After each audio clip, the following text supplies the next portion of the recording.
L'année 2023 a marqué un tournant historique pour le Sahel.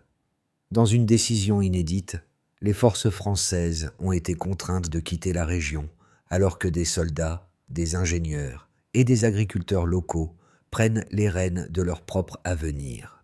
Ibrahim Traoré, capitaine du Burkina Faso, figure de proue de ce changement, symbolise la nouvelle ère. Oh, une ère où les nations du Sahel ne dépendent plus des puissances étrangères pour assurer leur sécurité, mais investissent dans leur propre défense. Ce revirement pourrait-il transformer le Sahel en une nouvelle force économique pour l'Afrique? Ibrahim Traoré et ses alliés du Mali et du Niger parviendront-ils à bâtir un modèle d'autosuffisance qui redéfinira l'avenir de la région? L'Alliance du Sahel, formée par le Burkina Faso, le Mali et le Niger, s'apprête à changer non seulement l'équilibre de la sécurité régionale, mais aussi à redéfinir la souveraineté africaine. L'idée de créer un système de défense et une économie entièrement indépendants a pris forme sous l'impulsion d'Ibrahim Traoré et de ses partenaires. Ils ont conçu un pacte où chaque nation investirait environ 1% de son PIB dans une défense commune, un projet qui pourrait se chiffrer à plus de 5 milliards de dollars sur une décennie. Ce modèle est radical, mais il promet des retombées énormes, une économie de défense autonome, des infrastructures modernes et des emplois durables. La question est désormais de savoir si un tel projet peut réellement réussir dans une région aussi fragile, où les défis de la guerre, de la sécheresse et des déplacements forcés pèsent lourdement. En un mot, la question qui se pose est: ce rêve de souveraineté économique et de sécurité collective peut-il se réaliser? L'échec signifierait une nouvelle crise, mais la réussite pourrait bien marquer le début d'une transformation radicale du Sahel. Cette ambition porte des enjeux colossaux. L'avenir de millions de personnes dépendra de sa concrétisation. L'un des moments clés qui a marqué ce tournant a été le retrait des troupes françaises du Burkina Faso, un acte symbolique qui a modifié la géopolitique de la région. En janvier 2023, une lettre officielle envoyée du Burkina Faso a annoncé la fin de la coopération militaire avec la France. Ce départ a été bien plus qu'un simple changement tactique. Il a symbolisé un rejet de l'ingérence extérieure et une volonté de prendre en main l'avenir du Sahel. Ce processus ne s'est pas limité à un simple geste politique. Il a été accompagné par la mise en place de l'Alliance des États du Sahel, AES, un projet ambitieux qui prévoit la création d'une armée conjointe entre le Burkina Faso, le Mali et le Niger, composée de 5000 soldats. Les trois pays se sont engagés à investir collectivement dans la défense et les infrastructures régionales, représentant ainsi une rupture totale avec le modèle traditionnel d'aide militaire extérieure. L'objectif est de bâtir une force autonome capable de répondre aux menaces internes sans dépendre des puissances occidentales. Mais au-delà de l'aspect militaire, ce pacte vise à transformer la région en un pôle économique, soutenu par des investissements dans les industries locales. Le rêve d'un Sahel souverain et prospère se matérialise à travers des initiatives concrètes, comme des projets de fabrication d'armements, la formation d'ingénieurs et la construction d'infrastructures critiques. Cependant, de nombreux défis se dressent sur la route de cette ambition. Comment ces pays, parmi les plus pauvres du monde, parviendront-ils à financer et à maintenir cette vision à long terme? La réussite de ce projet sera jugée sur sa capacité à créer une économie autosuffisante et une sécurité durable, tout en surmontant les obstacles géopolitiques et les tensions internes.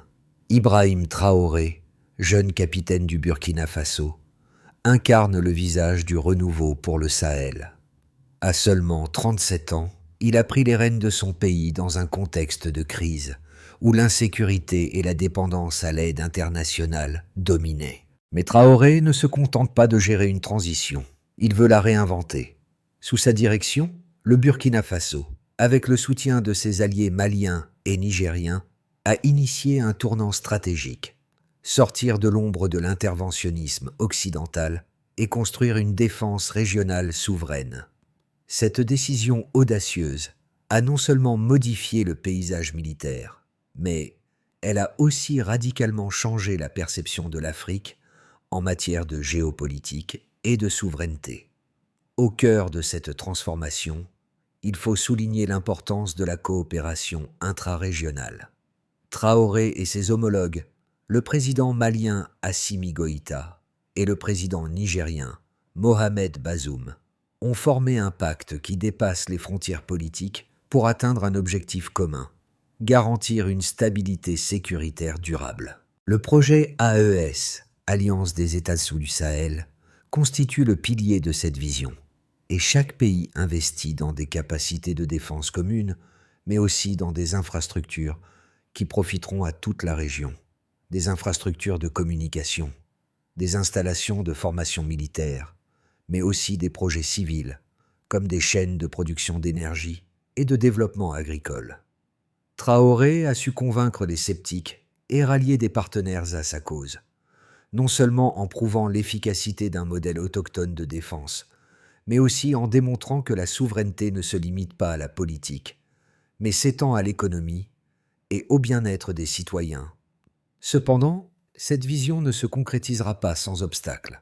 Le défi principal reste de garantir que cette coopération réussisse à créer une économie robuste, capable de soutenir ses ambitions à long terme. Le projet de l'Alliance des États du Sahel a été lancé dans un contexte de forte insécurité, de violences terroristes et de présence militaire étrangère. Le Sahel, longtemps considéré comme un point de friction géopolitique, a vu sa situation se détériorer au fil des années. Les interventions militaires françaises, bien que saluées par certains, ont échoué à apporter la stabilité durable escomptée. Au contraire, elles ont parfois exacerbé les tensions et renforcé la dépendance de la région à l'aide extérieure. Cela a conduit à une remise en question profonde de ce modèle. En réponse à cette crise, Ibrahim Traoré, soutenu par ses alliés maliens et nigériens, a pris une décision radicale: expulser les troupes CTF françaises du Burkina Faso et initier un processus de réorganisation régionale. Ce fut un moment de rupture, une décision qui allait bien au-delà de la simple question de la sécurité militaire. Il s'agissait de redéfinir l'autonomie et la souveraineté. Le 18 janvier 2023, une lettre officielle a été envoyée à l'ambassade de France à Ouagadougou, exigeant le départ des forces françaises en 30 jours. Cet acte a été perçu comme un geste de défiance contre les puissances coloniales, mais aussi comme un appel à la construction d'une indépendance véritable. Cette décision a eu des répercussions immédiates. Un mois plus tard, les troupes françaises ont quitté le pays, et le drapeau français a été abaissé sous un ciel de plus en plus clair de résignation et d'espoir. Ce fut le début de l'avènement d'une nouvelle ère, marquée par l'établissement de l'Alliance des États du Sahel, AES. Ce pacte militaire, qui a réuni le Burkina Faso, le Mali et le Niger, visait à créer une défense commune et autonome, financée par les nations membres. Le modèle était simple: investir collectivement dans un fonds commun pour la défense, mais aussi pour les infrastructures. En effet, l'objectif ne se limitait pas à la protection militaire. Il s'agissait également de construire une économie régionale, d'établir des infrastructures locales et d'autonomiser la population. Ce plan ambitieux de 12 milliards de dollars sur une décennie a inclus des partenariats avec des pays comme la Russie et le Maroc, créant ainsi une coalition alternative aux alliés traditionnels de l'Occident. Les résultats ont été rapidement visibles. La sécurité s'est progressivement améliorée, bien que des défis demeurent. Le départ des forces françaises n'a pas été sans conséquences. De nombreuses incertitudes ont surgi quant à la stabilité future de la région. Néanmoins, la première phase du projet AES a permis d'établir des bases solides pour la coopération régionale. Des unités militaires communes ont été formées, des ingénieurs et des techniciens locaux ont été formés, et des initiatives de développement régional ont vu le jour. Ces progrès ont été accompagnés par un soutien international, mais cette fois, il s'agissait d'un soutien respectueux de la souveraineté des nations du Sahel. Cette période de transition a également permis d'observer des changements dans la perception globale du Sahel, une région qui, autrefois perçue comme un champ de bataille, commence à se transformer en un pôle d'innovation et de développement africain. Pour soutenir cette transformation, des données concrètes sont nécessaires. Le projet AES, dans sa première phase, a mobilisé près de 5 milliards de dollars, investis principalement dans 3 secteurs: la sécurité, l'infrastructure et le développement économique. Le Burkina Faso, le Mali et le Niger ont chacun contribué à hauteur de 1% de leur PIB annuel pour financer ce fonds commun, une somme qui représente environ 450 millions de dollars par an. Ce montant, bien que modeste par rapport au budget de défense mondiaux, a permis de lancer des projets d'envergure régionale. Par exemple, 12 milliards de dollars ont été alloués pour la construction d'infrastructures critiques, dont des routes, des chaînes de montage de véhicules militaires et des systèmes de communication et de surveillance. Ces projets ont pour objectif de renforcer la résilience économique du Sahel et de créer des emplois pour la population locale. Le projet de défense a également permis de créer une force militaire conjointe de 5000 soldats, formés et financés collectivement. Ce nombre peut sembler faible comparé aux forces de sécurité internationales, mais il représente un pas significatif vers l'autosuffisance de la région. Parallèlement, le développement d'une industrie de défense locale, notamment pour la fabrication de drones et de véhicules blindés, a débuté en 2024.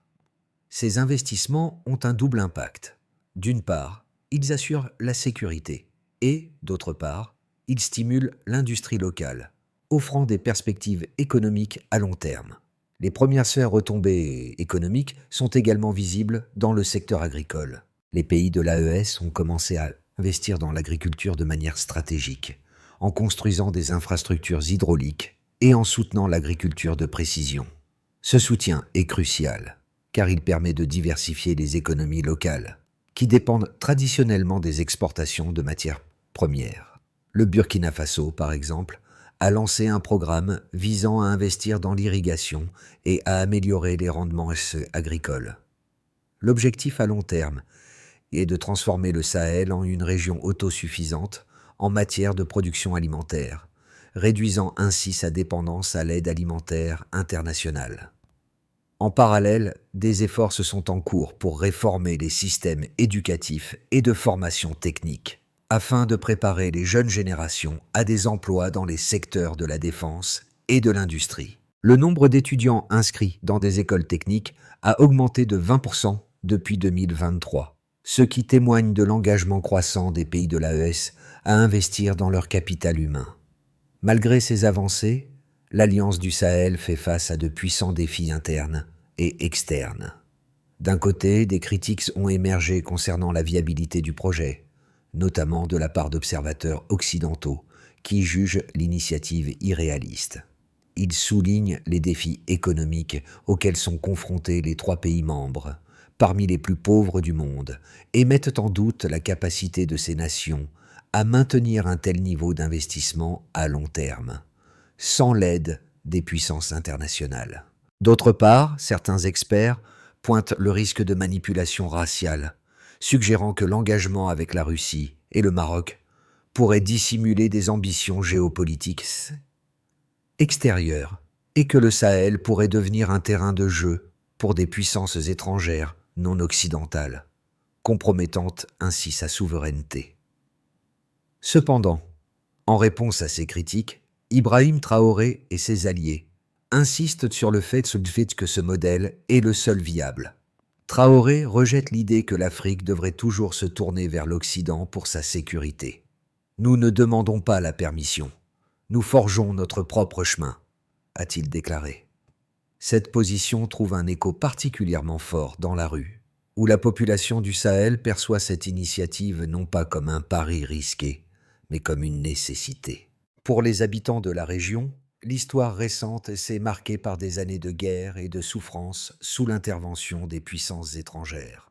Le départ des troupes françaises est donc perçu comme un signe d'espoir, une chance de reconstruire à partir de leurs propres ressources et de ne plus être à la merci des intérêts extérieurs.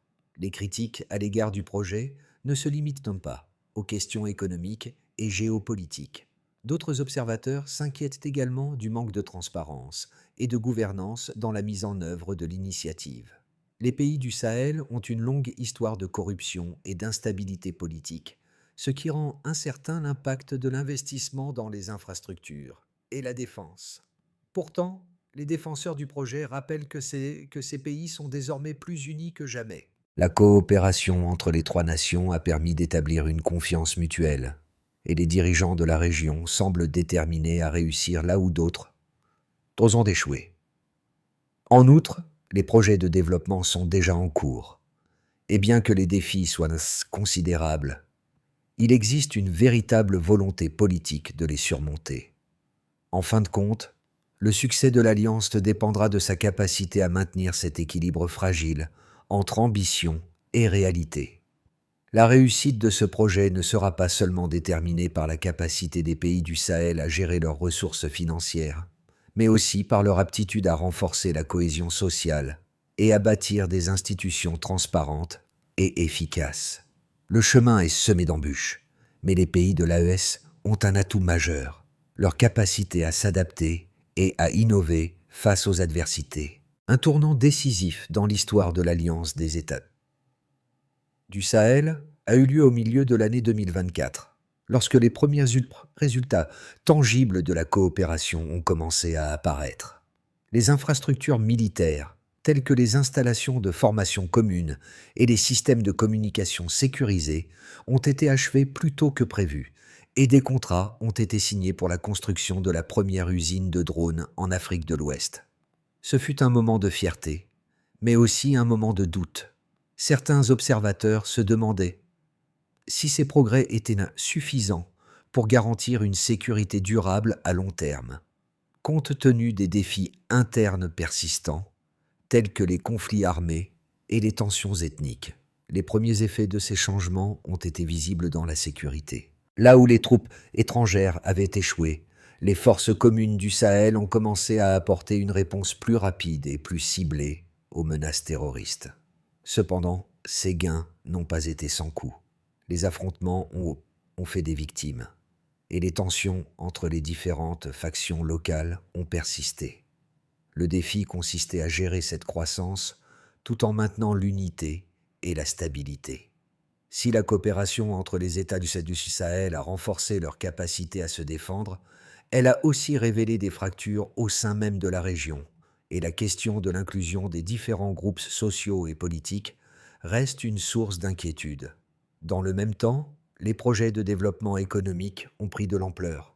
Le secteur agricole, soutenu par des investissements dans l'irrigation et la technologie, a montré des signes prometteurs de croissance. Cependant, les critiques restent nombreuses concernant la lenteur de certains projets, notamment la création d'emplois durables. La réalité de la transformation économique se heurte à des obstacles bureaucratiques, et la mise en œuvre des réformes sociales est loin d'être uniforme. Le progrès est là, mais il est encore fragile. Ce moment charnière a aussi été l'occasion de faire le point sur les relations géopolitiques.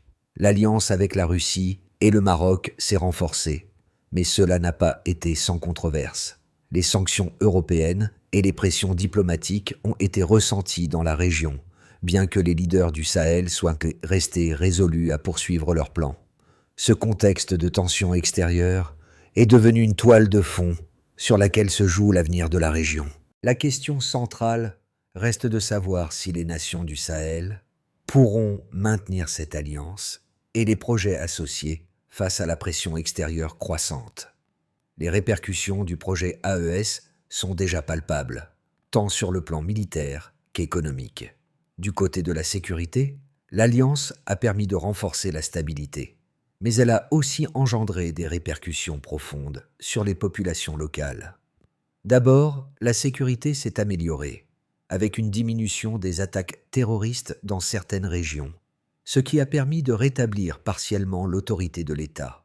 Cependant, ce retour à la sécurité n'a pas été uniforme, et certaines zones rurales continuent de souffrir de l'instabilité.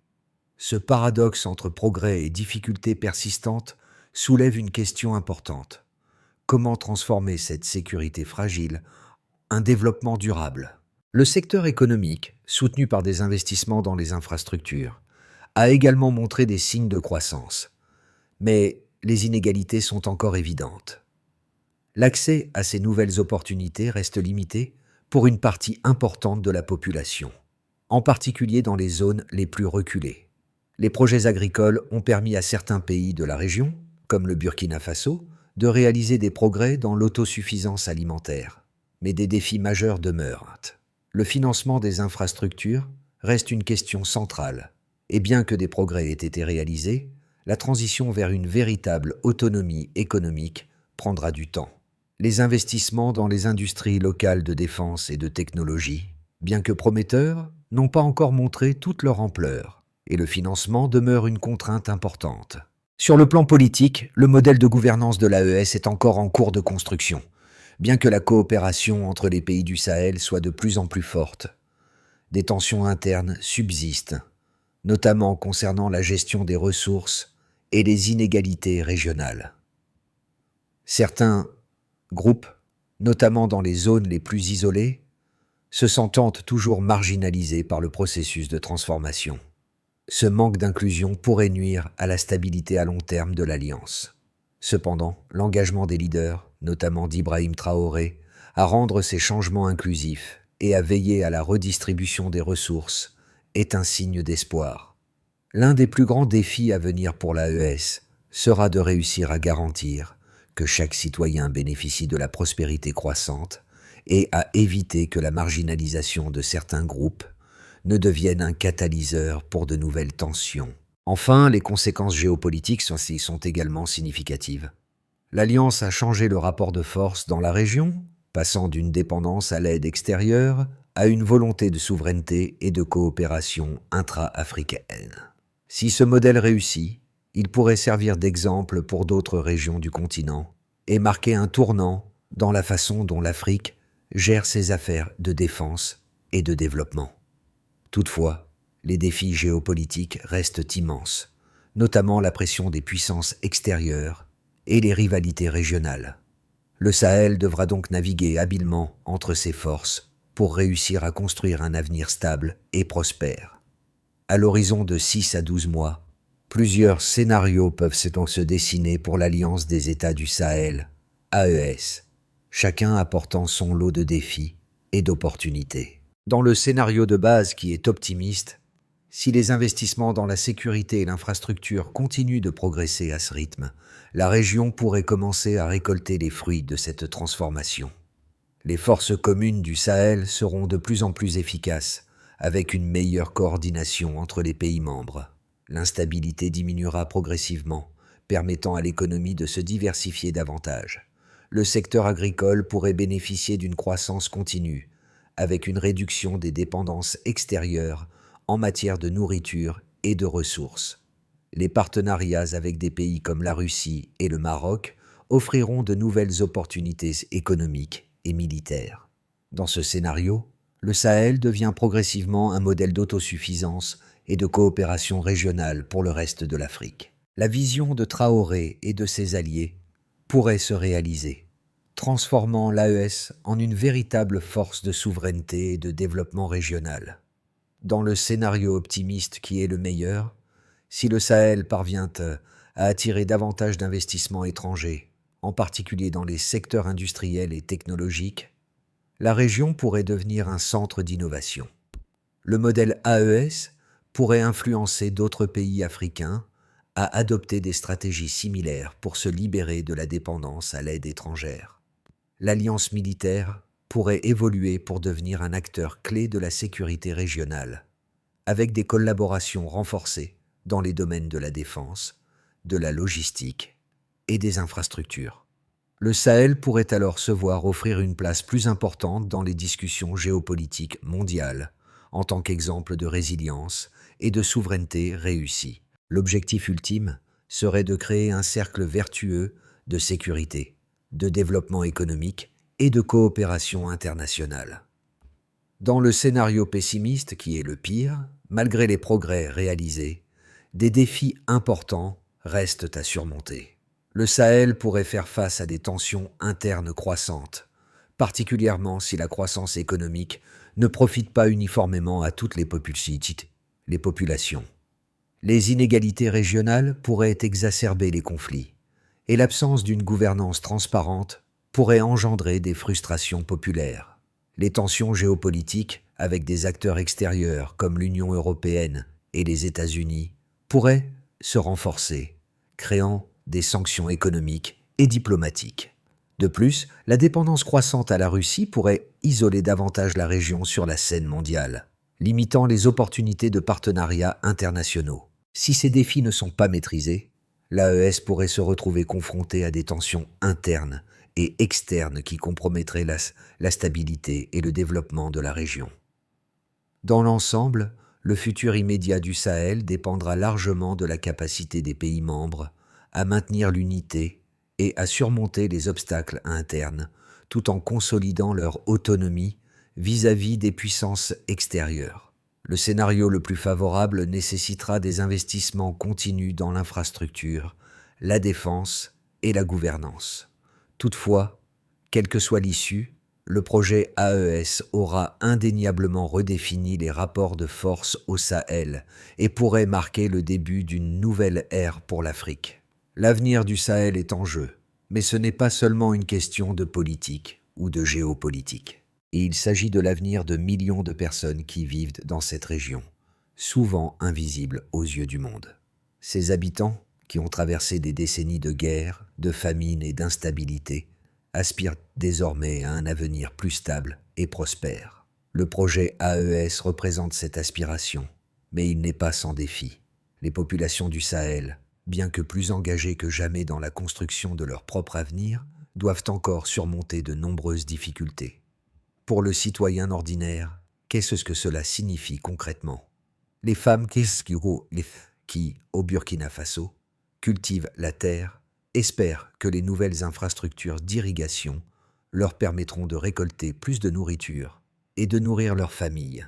Les jeunes, formés dans les écoles techniques, rêvent de construire une industrie locale qui offrira des emplois durables. Les hommes et les femmes dans les zones rurales espèrent que les promesses de sécurité et de stabilité deviendront une réalité dans leur vie quotidienne.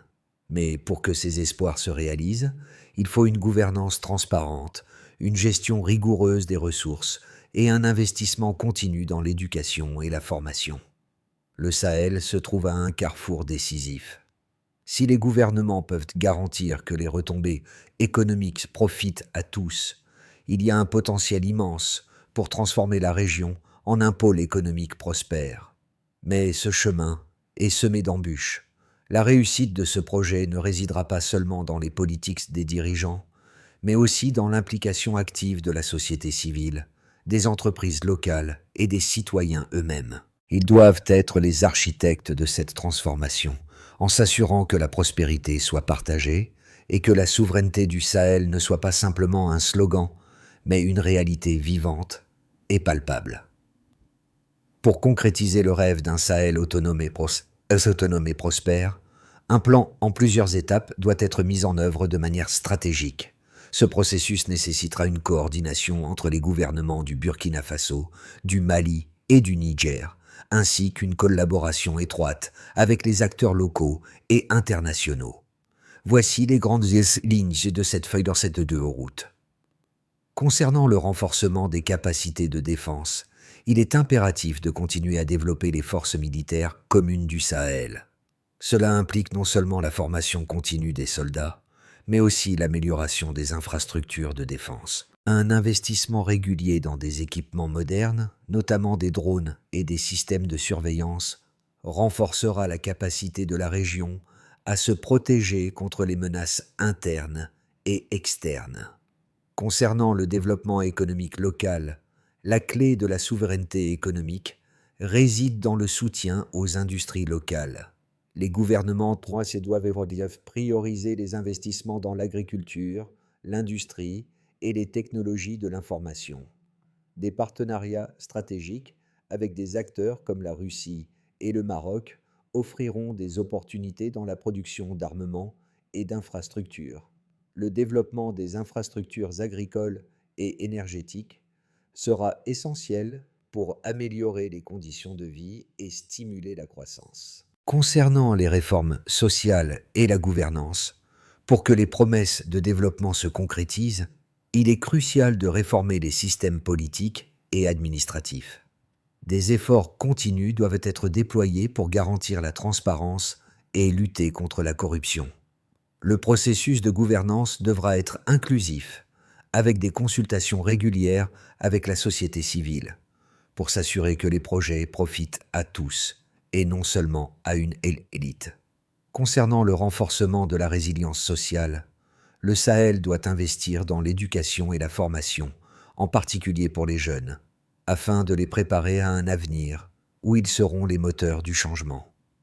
L'accent devra être mis sur l'éducation technique, afin de créer une main-d'œuvre qualifiée qui peut soutenir l'industrialisation de la région.